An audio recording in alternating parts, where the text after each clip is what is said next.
Kumusta ka kaibigan bilang anak, kapatid, asawa, nanay, tatay, lolo, lola, kapitbahay, katrabaho, kapwa mananampalataya, teacher, school head,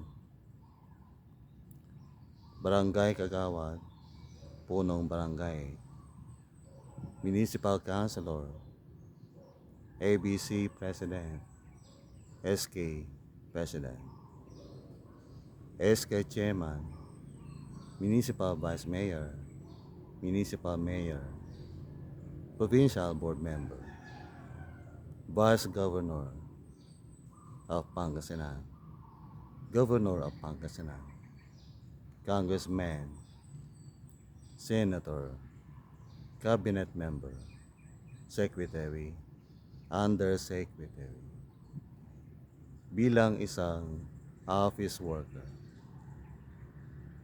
pastor, pastora, anak ng pastor, church worker, misyonaryo, police, sundalo, nurse, doctor, therapist, technologies, driver, karpentero, inhinyero, magsasaka, mangingisda, katulong, mga lakang, businessman.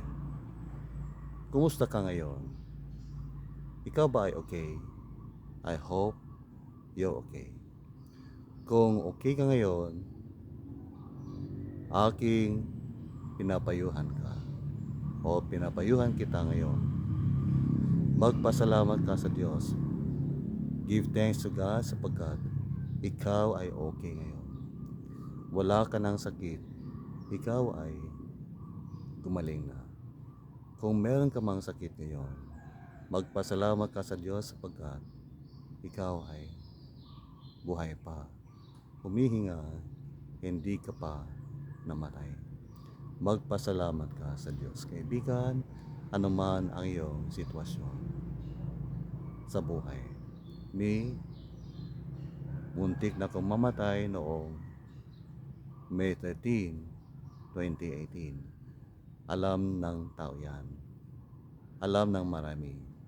Sapagkat ako'y nagkaroon ng brain stroke na muntik ko nang ikamatay.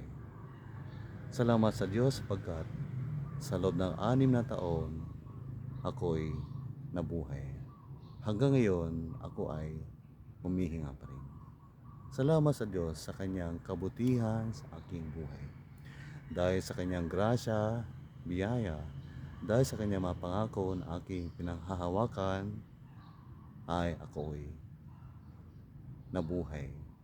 Salamat sa Diyos sa kanyang presensya sa aking buhay.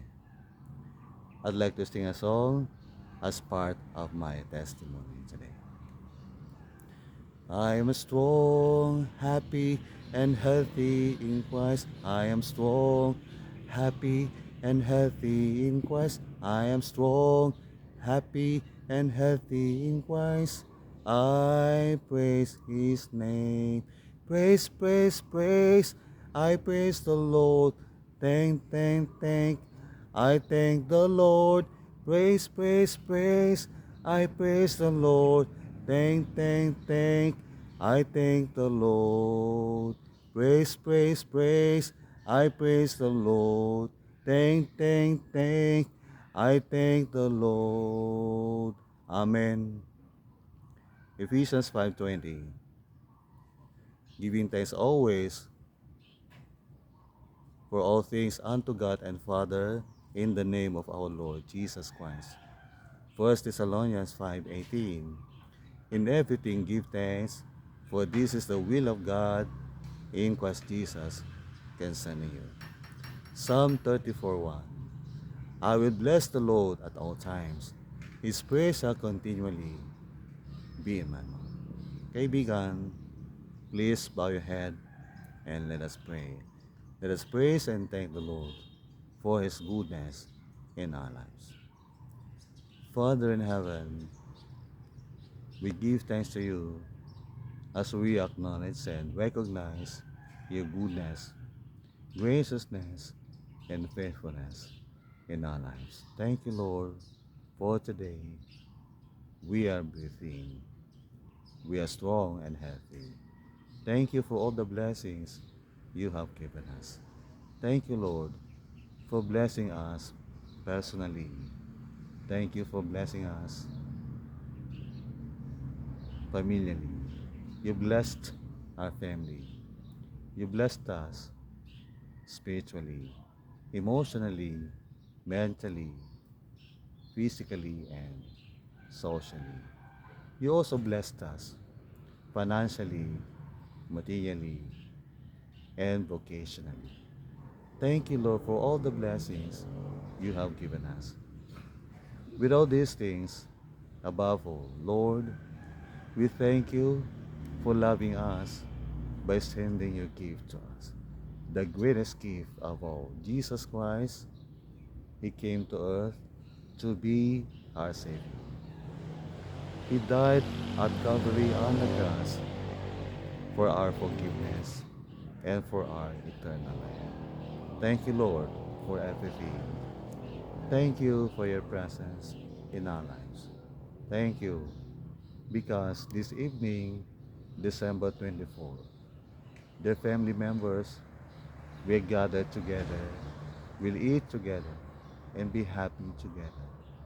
And may your name be praised. May your name be exalted. And may your love, O God, fill the heart of every member of the family.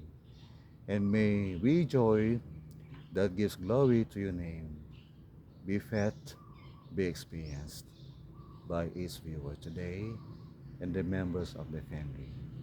In the name of Jesus Christ, I pray with thanksgiving. Amen. And thank you for viewing this video. This is your life coach and online pastor, your friend, your brother, your tatay. God bless.